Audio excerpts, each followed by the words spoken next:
I never thought I'd be sharing my story on an online forum, but here I am, seeking advice and support from strangers.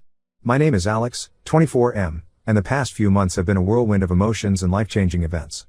To give you some context, I grew up in a small town in the Midwest. My parents, both high school teachers, instilled in me the values of hard work and honesty from a young age. I was always a bit of an introvert, preferring books and computers to parties and sports. This didn't make me very popular in high school, but I didn't mind. I had a small group of close friends, and that was enough for me. When I got accepted to State University on a partial scholarship, it felt like a fresh start. I was excited to meet new people and explore new interests. That's where I met Rebecca, 23F, during our sophomore year. We were in the same introduction to psychology class, and she caught my eye from day one. Rebecca was everything I wasn't: outgoing, spontaneous, and always the life of the party. She had this infectious laugh that could light up a room. I was instantly drawn to her, but I never thought someone like her would be interested in someone like me. One day, after class, Rebecca approached me and asked if I wanted to study together for the upcoming midterm. I was surprised but eagerly agreed. That study session turned into coffee, which turned into dinner, and before I knew it, we were dating. Our relationship wasn't always smooth sailing. Rebecca's spontaneity sometimes clashed with my need for structure and planning. She'd want to go on impromptu road trips or stay out late on weeknights, while I preferred quiet nights in and sticking to a routine. But we always managed to find a middle ground. Rebecca helped me come out of my shell, and I helped her find some balance in her life. After graduation, we both landed entry-level jobs in the city. I started at a tech startup, while Rebecca got a position at a local marketing firm. We were excited about starting our careers and building a life together. We talked about marriage, kids, and buying a house someday. Everything seemed to be falling into place. 2 months ago, after 3 years of dating, we decided to take the next step and move in together. We found a cozy 2-bedroom apartment close to both our workplaces. The first few weeks were blissful. We'd cook dinner together, binge watch our favorite shows, and spend lazy Sunday mornings in bed. I thought this was the beginning of our happily ever after. But then, about a month into our new living arrangement, Rebecca lost her job. The marketing firm was downsizing, and as one of the newest employees, Rebecca was one of the first to go. She was devastated. I tried my best to support her, telling her that she was talented and would find something even better soon. At first, Rebecca seemed grateful for my support. She'd send out job applications and work on her portfolio. But as the weeks went by, her enthusiasm waned. She started sleeping in later and later, sometimes not getting out of bed until well past noon. She'd spend hours scrolling on her phone or binge watching shows on Netflix. I was concerned but didn't want to push too hard, thinking she just needed time to process the setback. About 3 weeks after she lost her job, I noticed Rebecca was spending a lot of time on her phone, always quickly hiding the screen when I walked by. At first, I brushed it off, not wanting to be the kind of boyfriend who snoops or gets jealous. But as the behavior continued, I couldn't shake the feeling that something was off. Last week, I decided to surprise Rebecca by coming home early with lunch. As I approached our apartment, I heard her laughing and talking. Thinking she might be on the phone with a potential employer, I quietly entered. But as I got closer to the bedroom, I realized she was on a video call. And then I heard words that made my blood run cold. "I miss you too, babe. I can't wait to see you this weekend." I pushed open the bedroom door, and Rebecca's face went pale. On the screen, I saw a guy I'd never seen before. Rebecca quickly ended the call and jumped up, trying to explain. But I was too shocked to listen. I left the apartment and spent hours walking around the city, trying to process what I'd just witnessed. When I finally returned home, Rebecca was waiting for me. Through tears, she confessed that she'd been talking to her ex-boyfriend, Mike, 25M, for the past few weeks. She claimed it started innocently. He'd reached out after hearing about her job loss, offering support as a friend. But things had escalated, and she admitted they'd been having emotional conversations and planning to meet up. I was furious and heartbroken. I couldn't understand how Rebecca could do this to me, to us. We'd been through so much together, supported each other through the ups and downs of college and starting our careers. I thought we were building a future together, and now it felt like it was all crumbling around me. I told Rebecca she needed to leave. She begged me to reconsider, saying she'd made a mistake and that she loved me. But I couldn't trust her anymore. The image of her laughing and talking to Mike was seared into my brain. I gave her a week to find somewhere else to live. The next few days were tense and uncomfortable. Rebecca kept trying to talk to me, to explain herself, but I shut her out. I spent most of my time at work or out with friends, avoiding the apartment as much as possible. When we were both home, the silence was deafening. On the day Rebecca was supposed to move out, I came home to find the apartment empty. She'd left a note on the kitchen counter: "Alex, I'm sorry for everything. I know I messed up, and I'll regret it for the rest of my life. I'm going to stay with my parents for a while. I hope someday you can forgive me. Love, Rebecca." I crumpled up the note and threw it away. I felt a mix of relief and sadness. Part of me wanted to call her, to try and work things out, but I knew I deserved better. Now, 2 weeks later, I'm still trying to process everything. Rebecca's friends have reached out, telling me she's miserable and wants to make amends. Her parents even called, asking me to give her another chance. But I can't bring myself to do it. I keep replaying our relationship in my head, wondering if there were signs I missed. Was Rebecca always unhappy with our life together? Did she resent me for not being as outgoing or spontaneous as she was? Or was this truly just a moment of weakness brought on by the stress of losing her job? I'm struggling to move forward. The apartment feels empty without her. I find myself avoiding the living room, where we used to cuddle on the couch and watch movies. I can't bring myself to cook meals for one in the kitchen where we used to dance while making dinner together. I've thrown myself into work, staying late at the office and taking on extra projects. My colleagues have noticed the change in my behavior, but I brush off their concerns. When I'm not working, I go to the gym, pushing myself to exhaustion in an attempt to quiet the thoughts swirling in my head. My friends have been supportive, inviting me out and offering a sympathetic ear. But I find it hard to open up to them. How do I explain the depth of my pain and betrayal? How do I admit that the future I thought I had planned out is now completely uncertain? I'm not sure what I'm looking for by posting this. Maybe just a place to vent, or some advice on how to move on. How do I trust someone again after this? Is it even worth trying to salvage the relationship, or should I just cut my losses and start over? Part of me wonders if I'm being too harsh. Should I have given Rebecca a chance to explain further? Am I throwing away 3 years of love and memories over one mistake? But then I remember the casual way she said "I miss you too, babe" to Mike, and my resolve hardens.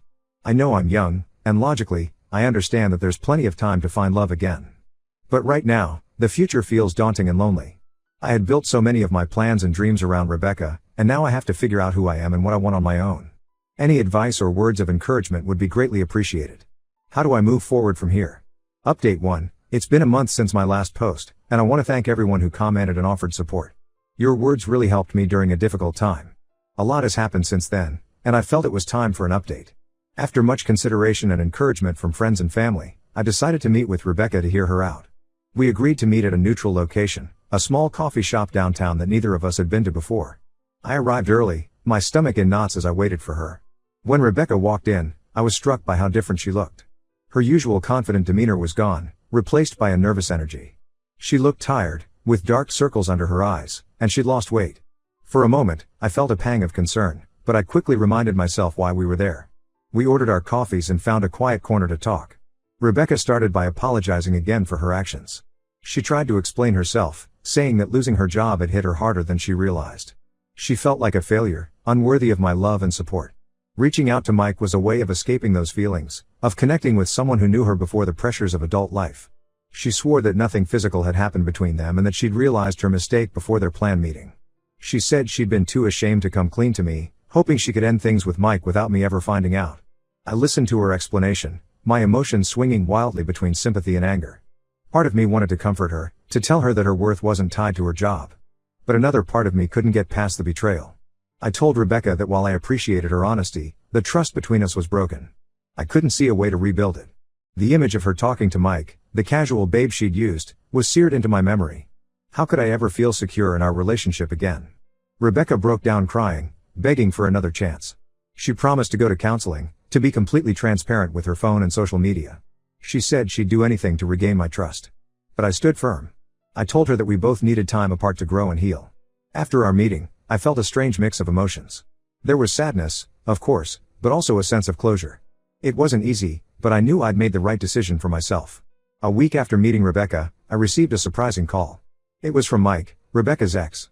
He said he wanted to meet and talk. At first, I was hesitant, not sure what good could come from such a meeting. But curiosity got the better of me, and I agreed. We met at a local park on a sunny Saturday afternoon.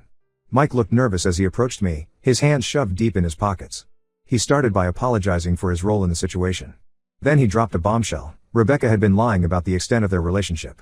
According to Mike, they had been in contact for months, not just weeks. It started innocently enough, with Rebecca reaching out after seeing on Facebook that Mike's mother had passed away. But their conversations quickly became more frequent and intimate.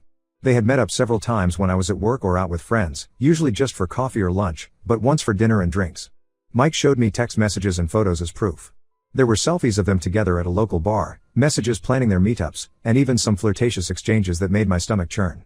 Mike said he felt guilty and wanted to come clean, especially after Rebecca tried to blame everything on him when I caught her. I was stunned. The betrayal went deeper than I had imagined. Part of me was angry at Mike for his role in the affair, but a larger part was grateful for his honesty. I thanked him for telling me the truth and went home, my mind reeling. That night, I received a flurry of texts and calls from Rebecca. She was furious that Mike had told me the truth. Her messages swung between anger and pleading, but I ignored them all. I couldn't believe she was still trying to manipulate the situation, still lying even after our talk at the coffee shop. The next day, I changed the locks on the apartment and blocked Rebecca's number. I also reached out to her parents, explaining why I couldn't give Rebecca another chance. They were disappointed but understood. Her father even apologized for their earlier call asking me to reconsider, saying they hadn't known the full extent of Rebecca's actions. Now, I'm focused on healing and moving forward. I've started seeing a therapist to work through my trust issues and to process the end of my relationship. It's been helpful to have a neutral party to talk to, someone who can offer professional insight into my emotions and behaviors. I've also reconnected with old friends and picked up new hobbies to keep myself busy. I've joined a local hiking group and have been exploring trails in the area every weekend. The physical exertion and beautiful scenery have been therapeutic, helping to clear my mind and boost my mood. At work, I've thrown myself into a new project, developing an app that could potentially streamline our company's workflow. My boss has been impressed with my initiative and dedication, hinting at a possible promotion in the near future. It's not easy, and there are still days when I miss the good times with Rebecca. Sometimes I'll hear a song that reminds me of her, or I'll pass by a restaurant we used to love, and the pain feels fresh all over again. But these moments are becoming less frequent and less intense. I know I made the right choice. I deserve someone who respects me and our relationship, someone I can trust completely. I'm not ready to date again yet, but I'm hopeful for the future. For now, I'm focused on becoming the best version of myself, both personally and professionally. Thank you all again for your support and advice. It's been invaluable during this difficult time. I'll update again if there are any significant developments. Update 2, it's been 6 months since my last update, and I wanted to share some developments in my life. A lot has changed, and I'm in a much better place now. First, I want to address something that happened shortly after my last post. Rebecca's friends started a smear campaign against me on social media, claiming I was the one who cheated and that I had manipulated the situation. They posted screenshots of out-of-context conversations and even spread rumors about me at our old university. It was hurtful and frustrating to see people I once considered friends turn against me. The accusations affected my mental health and even started to impact my work life when a potential client came across the posts and questioned my character. I chose not to engage in the online drama directly. Instead, I reached out to a few mutual friends who knew the truth and asked them to speak up if they felt comfortable. Many did, sharing their own experiences with Rebecca's behavior and defending my character. I also consulted with a lawyer friend who advised me on potential legal actions if the defamation continued. Thankfully, the truth quickly unraveled. Rebecca's friends eventually took down their posts and apologized, but it was a difficult few weeks. The experience made me realize how fragile our reputations can be in the digital age and how important it is to have people who will stand up for you. On a more positive note, I've made significant progress in my personal life. The therapy sessions have been incredibly helpful. I've worked through a lot of my anger and trust issues, and I feel more confident and self-assured than ever. My therapist has helped me recognize patterns in my past relationships and develop healthier coping mechanisms for stress and conflict. I've also made some big changes in my career.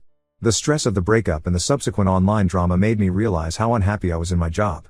While I enjoyed the work itself, the company culture wasn't a good fit for me.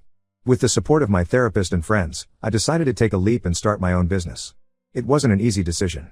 I spent weeks researching, developing a business plan, and reaching out to potential clients. I dipped into my savings to cover startup costs and worked long hours to get everything set up. There were moments of doubt and fear, but I pushed through. Now, I'm running a small digital marketing agency. It's been challenging, but incredibly rewarding. I've landed several clients, including the company I used to work for, which now outsources some of its marketing work to me. I'm learning new skills every day and enjoying the freedom and responsibility of being my own boss. As for my personal life, I've started dating again. I met a woman named Emma, 26F, through a mutual friend at a local charity event about 2 months ago. We hit it off immediately, bonding over our shared love of hiking and indie movies. Emma works as a pediatric nurse, and her compassion and dedication to her work are truly inspiring. Emma knows about my past and has been incredibly understanding and patient.